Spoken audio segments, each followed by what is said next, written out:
Ang Philippine National Police naman kinumpirma na dinala sa ospital itong si Kingdom of Jesus Christ Pastor Leader Apollo Kibuloy matapos makaranas ng paninikip ng dibdib. Alamin natin ang buong detalye, tinutukan ni Bombo Kelly Cordero. Kinumpirma ng Philippine National Police na dinala sa ospital si Pastor Apollo Kibuloy matapos itong makaranas ng paninikip ng dibdib o hirap sa paghinga noong November 7.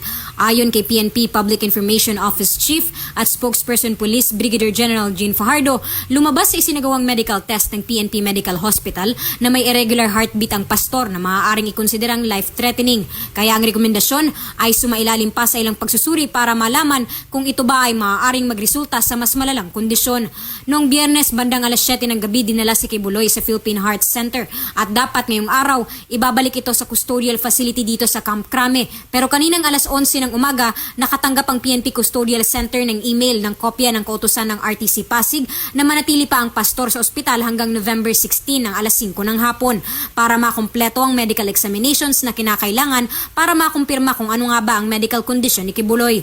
Nung last November 7 po kasi ay nag-complain po ng chest discomfort si Apollo Kibuloy that prompted po the PNP General Hospital to conduct medical examination.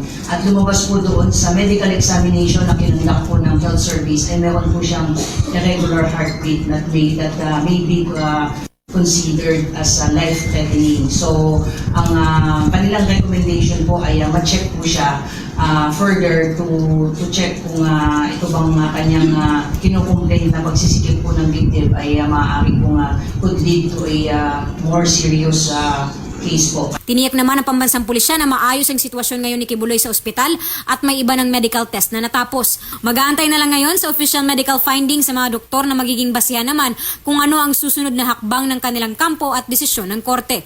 Sa ngayon, bantay sarado ng pulisya ang kwarto ng pastor maging ang labas ng ospital at limited lang ang pupwedeng bumisita rito. Para sa Bombo Network News, Bombo Kelly Cordero nag-uulat para sa number 1 and most trusted radio network in the country, Bombo Radio Philippines. Basta Radio, Bombo!